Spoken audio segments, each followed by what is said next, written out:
Y en Colombia, la noticia más importante, en una jornada sin precedentes que se vivió hoy en las comisiones económicas de Senado y Cámara, el gobierno nacional tuvo una acalorada votación en el Congreso por la definición del monto del presupuesto general de la Nación para el próximo año.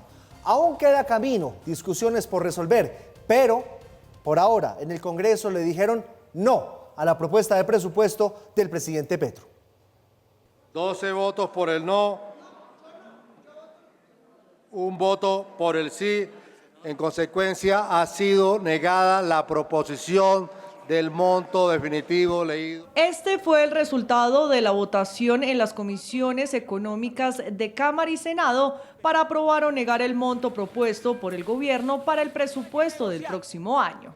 La Comisión Tercera del Senado de la República ya tomó una decisión. Sin embargo, y pese a la negación de la mayoría de los congresistas, el gobierno aseguró que no se moverá de su propuesta. Que se pongan de acuerdo. Entonces nosotros somos serios, nos mantenemos en el monto, mañana volvemos acá. ¿Y por qué en el monto nos mantenemos? Porque quitar un peso de allí sería quitarle recursos y derechos sociales a los más pobres del país. Y aunque las posibilidades son mínimas, el gobierno no pierde la fe de que la propuesta cercana a los 523 billones de pesos sea aprobada. Hasta el 15 de septiembre, hasta la medianoche del sábado, para tomar una decisión sobre el umbral. Por ahora, todas las que fueron propuestas hoy, todas encontraron la misma situación. No hay unanimidad en las 4 comisiones. Para que se apruebe un monto tiene que haber unanimidad en las 4 comisiones. No obstante, hay quienes dicen que la propuesta del gobierno ya está hundida. Todavía se puede reabrir las proposiciones, pero lo cierto es que la del gobierno quedó negada en 2 ocasiones. Esa no tiene opción de discusión. Congresistas pidieron sinceridad para lograr un acuerdo sobre el monto del presupuesto. Tenemos que sincerar las cuentas, con cuentas alegres, infladas, porque para gastar, por supuesto, billones de lista de mercado, pero ingresos para financiarlos es lo que hay poquitico. Entonces, estamos en un limbo, nunca ha pasado, no hay antecedentes, ni la ley es clara en lo que sigue. Luego tenemos que, con toda responsabilidad, ir a hacer una ponencia y lograr una cifra de acuerdo entre las 4 comisiones. Lo cierto es que tendrán hasta el próximo domingo 15 de septiembre para acordar el monto del presupuesto 2025. Esto es un síntoma clarísimo de que las relaciones entre el gobierno y el Congreso están rotas. Paula, buenas noches. Buenas noches, Giovanni. Bueno, así lo manifestó el ministro del Interior, Juan Fernando Cristo, que en medio de todo este pulso que se está dando en el legislativo, que ustedes acaban de ver, pues ha dicho que después de que el presidente del Senado la semana pasada se pronunciara acerca de la presentación de ese proyecto de la ley de financiamiento, donde dijo no lo vamos a aprobar y tenemos los votos para negarlo, pues ahora señala que la relación del gobierno-Congreso está mancillada en la confianza y dice que esto no es una competencia de votos. Yo respeto mucho al presidente, aquí no se trata de una competencia de los votos, sino qué es lo que le conviene al país para la reactivación económica, para recuperar sostenibilidad fiscal. Yo creo que las declaraciones del presidente del Congreso o la intervención del presidente del Congreso en la ANDI causó daño a la relación de confianza entre el gobierno nacional y el presidente del Congreso. Tuvimos una muy buena reunión la semana pasada, 2 horas, revisando agenda. Ahora, el voto del presidente del Senado es un solo voto en la Comisión Tercera, o el de la bancada conservadora son unos votos. Cada bancada, cada senador tiene su propia posición al respecto. Cuando se rompen las relaciones de esta manera, no hay posibilidades de que el monto salga. Y el riesgo de que el presidente lo saque por decreto es total. Porque mire, ya el del gobierno está hundido, eso no pasa. Ya 2 comisiones le dijeron que no, es imposible que pase. Eso le conviene al gobierno, Mauricio, porque si no pasa y en las otras propuestas no hay consenso, pues el presidente lo va a sacar por decreto. Claro, porque lo que puede venir aquí es una dilación y como hay unas fechas que deben cumplirse y si no se cumple bien el decreto del gobierno, pues uno pensaría que de pronto el gobierno le va a apostar a eso, a la dilación. Pero por otro lado están diciendo, mire, esto pone en riesgo como el tema de inversión país y cómo nos ve en el exterior al país por lo que está pasando. Querida, ¿usted ha comprado dólares? Está en 4.000 y tanto. Está esto terrible. no ayuda para nada, usted ya que ya compra muchos dólares. Pero esto Oiga, sube, porque es una incertidumbre. Las calificadoras de riesgo, ¿qué creen que están pensando en los Estados Unidos cuando ven que el presidente Petro va a sacar por decreto el presupuesto. Es que estamos en vilo y en limbo. Y yo creo que ese es el peor de los escenarios para un país en todos los aspectos, internos y externamente. ¿Usted cree, también. Mauro, que van a poder los congresistas ponerse de acuerdo para sacar una? Porque tienen que sacar una por unanimidad. De acuerdo, ese es el problema, que de aquí al sábado por la noche tienen que escoger un monto del presupuesto.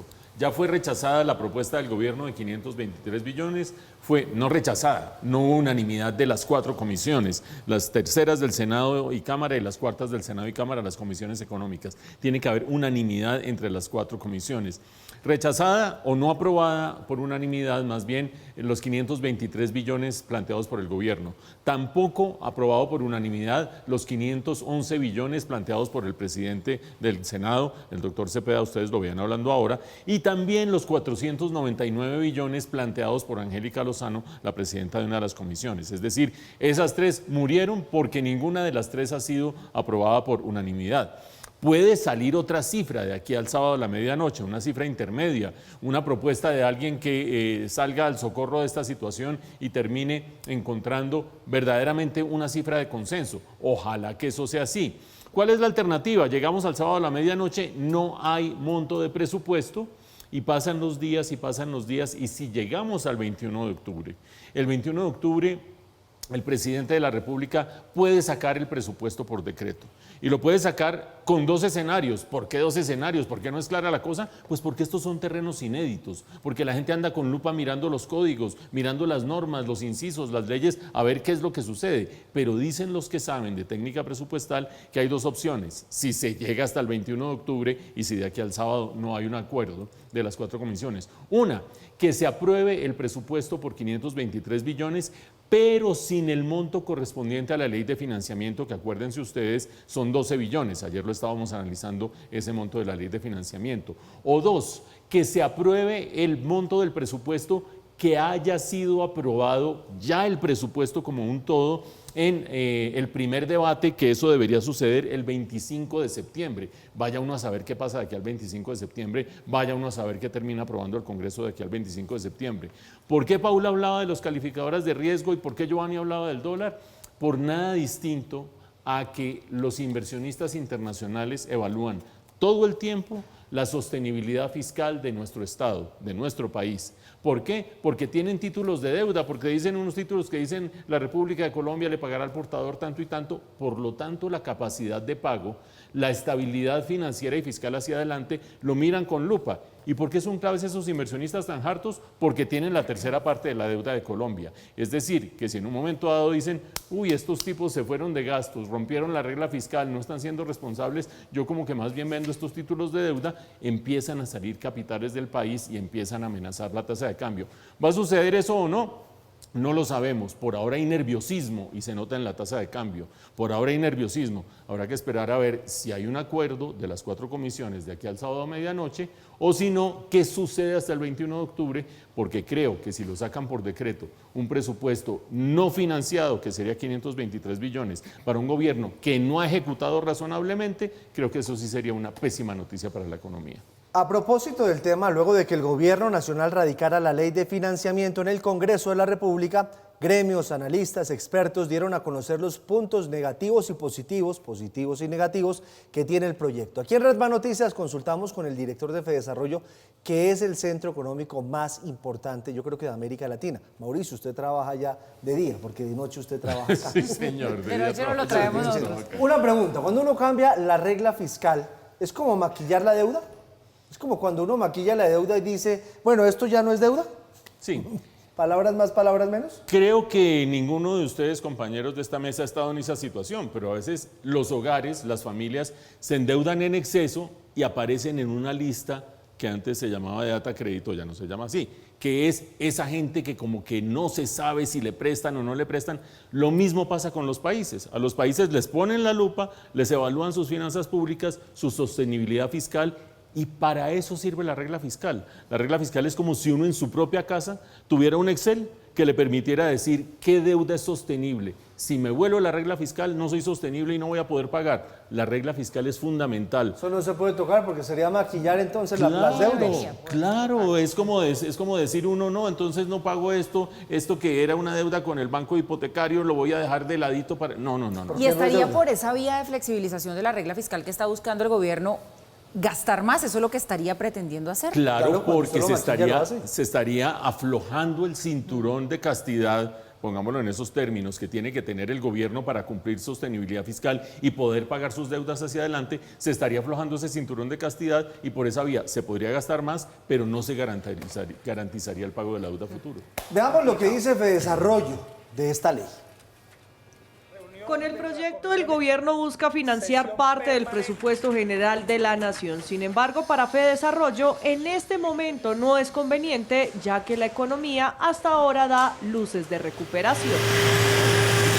Una nueva reforma tributaria, pues naturalmente puede ir en contravía justamente de ese ejercicio de recuperación de la actividad productiva. La reforma tiene cosas interesantes que ojalá se puedan discutir más adelante, pero no en el contexto de una ley de financiamiento que pretende aumentar sustancialmente el tamaño del presupuesto. Señaló que lo adecuado es que el gobierno recorte el presupuesto. Lo primero es que el monto del presupuesto debe ser recortado, indudablemente. El tamaño del presupuesto, que es de 523 millones de pesos, deja riesgos en materia de su financiamiento para el próximo año, incluso con la aprobación de la ley de financiamiento, que luce inconveniente, habría riesgos adicionales producto de los supuestos que tiene el gobierno para el recaudo tributario el próximo año. Por eso, la primera recomendación nuestra es recortar el presupuesto. Nuestra sugerencia respetuosa ha sido de un recorte de 26.6 billones de pesos. Sobre la reducción en el impuesto de renta para las empresas, Fedesarrollo expone los pro y los contra. Hay algunas medidas que trae el gobierno que tendrán un efecto negativo desde el punto de vista fiscal, puntualmente, por ejemplo, la reducción de la tarifa del impuesto de renta a las empresas, que actualmente está en el 35%. A nosotros nos parece muy interesante el mecanismo que plantea el gobierno de tener unas tarifas marginales diferenciales por tipo de empresa. Yo creo que ratifico, ese tipo de cosas pueden ser útiles de forma más estructural, no como una medida de reactivación económica. El Centro de Pensamiento concuerda con que las plataformas de juegos de suerte y azar deben tributar. A nosotros nos parece una medida razonable en la imposición del IVA a los juegos de suerte y azar digitales que no los tienen el día de hoy. Hay una simetría entre la forma en la que se graban los juegos de suerte y azar físicos y los digitales. Ese tipo de medidas lucen razonables, pero no para abrir espacio de gasto adicional, simplemente para fortalecer el ya difícil tamaño del recaudo tributario que tiene el gobierno nacional. Fedesarrollo considera que eliminar el régimen simple de tributación es un acierto del gobierno que evitará la evasión de impuestos. En Red Más Noticias, Yo Opino. Hola, soy María Claudia Lacutir, presidenta de la Cámara Colomboamericana AMCHA en Colombia y presidenta de la Alianza Aliadas. Soy de las que opino que la reforma tributaria presentada antes de hacer una reforma se debe de buscar establecer las necesidades del país enmarcado en un presupuesto. El presupuesto actual presenta oportunidad de mejora para reducir por lo menos en 28 billones de pesos. Antes de entrar en una discusión de la reforma, tenemos que entrar en la discusión de cómo lograr un presupuesto responsable. Adicionalmente, cómo generar un gasto eficiente, un gasto de calidad basado en las necesidades del país. Podría, dentro de las acciones desde el Gobierno Nacional en la austeridad del gasto, hacer gestión para que aquellos presupuestos que no se han gastado, que han tenido una eficiencia en su gasto, se pueda trasladar hacia las oportunidades de inversión productiva que genere una reactivación económica.